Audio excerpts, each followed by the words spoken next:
Let's see if I can make it to the end of the video without fidgeting, sniffing or flicking my hair.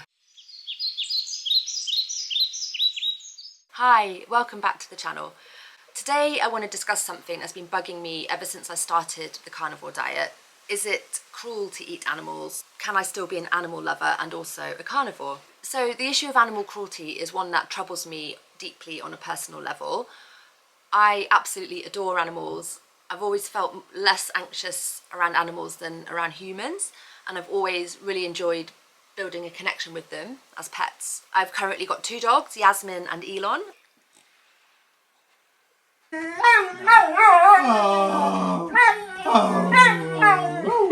And 2 cats, Poncho and Beats.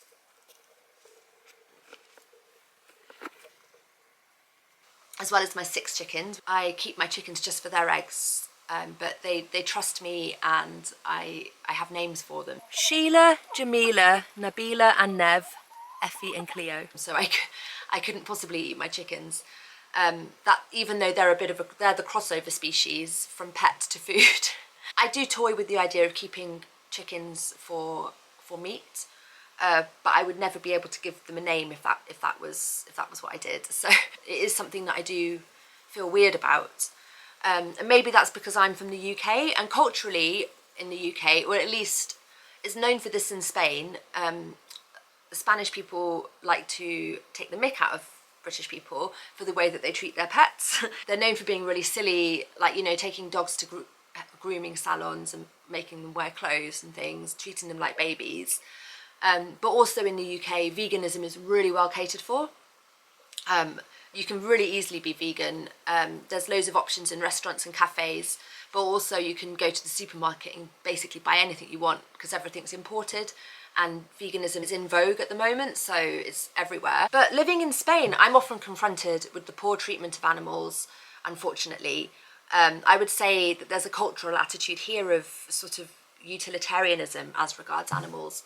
And blood sports like hunting and bullfighting are popular. So I live on a mountain, and hunters come up the mountain all the time, and I can't stand it. I can't stand to see it, because what they often do is they will kill a deer and then just leave the body of the deer on the side of the road, and they've taken its antlers as a trophy but just left the body, haven't even taken it for food.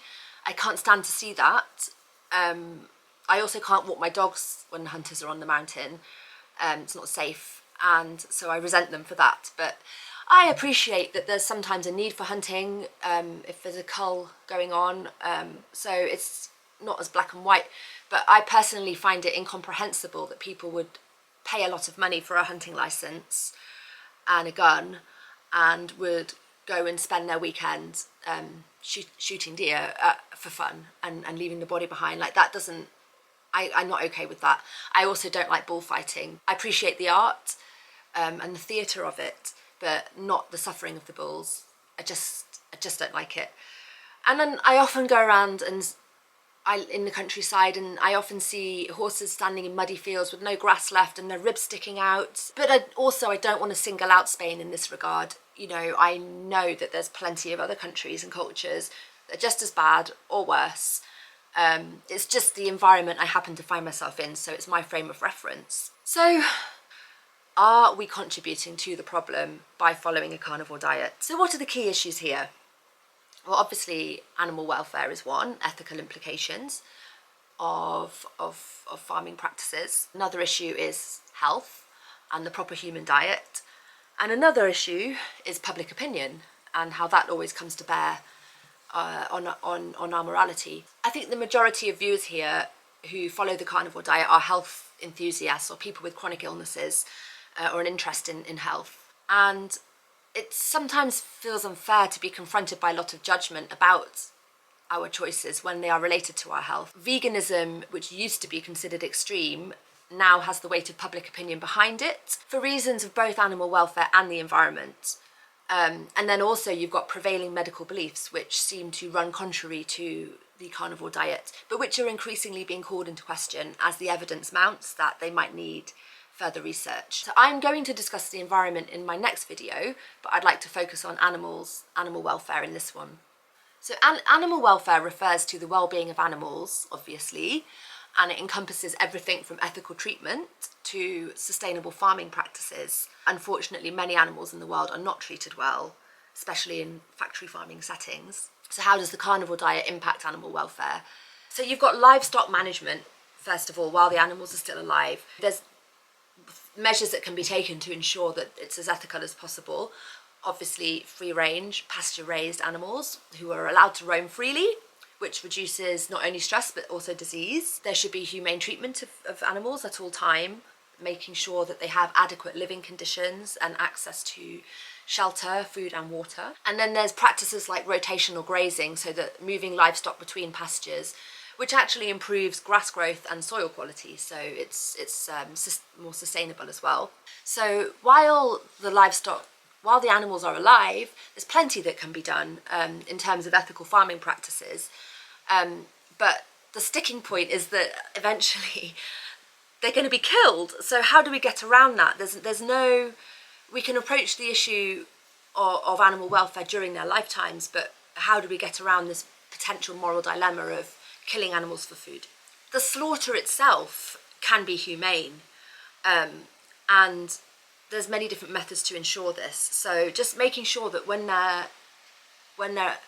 that they should be kept in a low stress environment prior to slaughter to minimise fear and anxiety.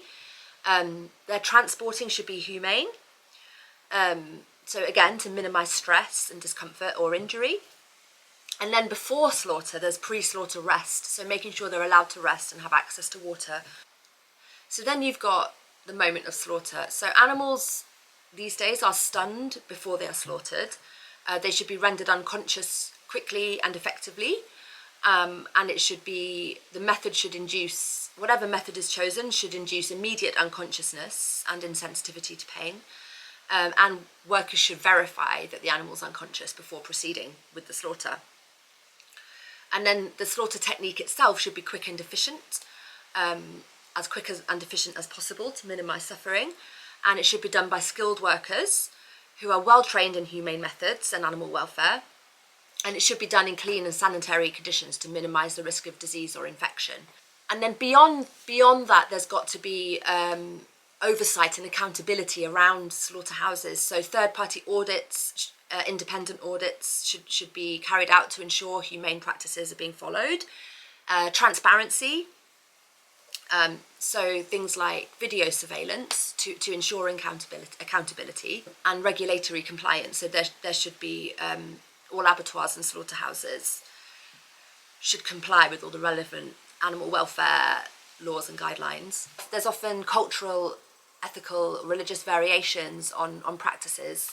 So halal and kosher, I think personally they're often quite misunderstood, because the whole point of them is that they aim to be quick and humane if they're done properly. But there's debate over whether they're fully effective or not. In 600 AD, slitting a cow's throat and immediately draining it of blood was the quickest and most humane way to treat an animal. A halal requirement is also the good treatment of the animal while it's alive and the minimising its suffering. So it's the same principle. But now I think the biggest differences that makes the issue controversial is the question of stunning. If the animal is stunned before the slaughter, is it still halal? If it's not stunned, is it still ethical? So I think that's the debate around halal. Also, it's incumbent upon the consumer to take responsibility for their choices, make informed choices. You can just make sure you know where your meat is coming from and look out for certifications like Certified Humane or Animal Welfare Approved as indicators of more ethical practices. If possible, get meat from a local farmer. So that's the basic issues if we are going to go ahead and slaughter animals for food. But are there any other options other than a plant-based diet, which then leaves us in a situation where we're not following potentially the optimal human diet? Well, there's one other option, the wildcard option, lab-grown meat. What do you think of that? It's also known as cultured meat or cell-based meat. It might be a solution to the ethical and environmental issues associated with traditional animal agriculture. But I have been looking into it and it's not without its disadvantages. So actually, in terms of the environment, it's not necessarily the perfect solution, because the production of lab-grown meat requires laboratories, which take a significant amount of energy and resources, which could offset some of its environmental benefits. The ethical concern isn't completely gone away because some lab-grown meat processors still require animal products, animal-derived products like fetal bovine serum. Apparently it's really expensive to produce, and also what's going to be its impact on traditional farming and employment in that area. Is it going to be like AI and mean that farmers no longer are now redundant? While we know that real meat, fresh meat, has lots of health benefits, there are health concerns with lab-grown meat. We don't know what its nutritional profile necessarily is going to be, and how does it differ from traditional meat, and what are the long-term health effects, because there could be chemicals added, antibiotics, who knows what's going to be added into it that may have long-term health effects. Also, what about just general consumer acceptance? Are people going to accept this? Personally, I'm totally creeped out by it. I don't want anything to do with it. And I also don't really like all of this talk about eating insects instead as another option to the carnivore diet. Yeah, lab-grown meat and insects. What do you guys think? And what about quality and texture? How do you achieve the same texture, flavour and quality as traditional meat? Like, really? Can that really be done? Yeah, so there's still a lot of research about how or whether to make cultured meat a viable and sustainable alternative. Maybe it's got the potential to revolutionise our food system, but it doesn't seem like the advantages outweigh the disadvantages at the moment. I am sceptical. And obviously, as a carnivore, I am going to want to justify my choice. But yes, personally, I am persuaded that if meat is the optimal choice for human health, then it should be socially acceptable to follow a strict carnivore diet. However, meat production should always be ethical and sustainable as much as possible, and consumers need to take responsibility to make informed choices where to buy their meat. So that's that's where I sit at the moment on the debate. Meat production can be ethical and sustainable, and therefore it should always be, people should always strive to make sure that it is. But human health for me is too big an issue to ignore. And if following a plant-only diet satisfies the wider society, but it leaves us ill and not fulfilling our human potential, then I don't think that that's right. I don't think that's okay. If an animal ate me, I wouldn't like it, but I don't think I'd be angry with the animal. So my long-term solution with regards to both animal welfare and the environment is going to be, I hope, rearing my own livestock. So I will discuss that in a future video. In the next video, I'm going to look at the topic of the environment and the carnivore diet and sketch out some of the considerations there. But yeah, in the meantime, thank you so much for subscribing. It's been really awesome watching the channel grow over the past few weeks. Really, thank you so much for your support and your encouragement. I'm doing my best to improve my presentation skills. I know I've got a long way to go. Let me know how well I did, trying not to fidget and flick my hair. See you next time. Bye.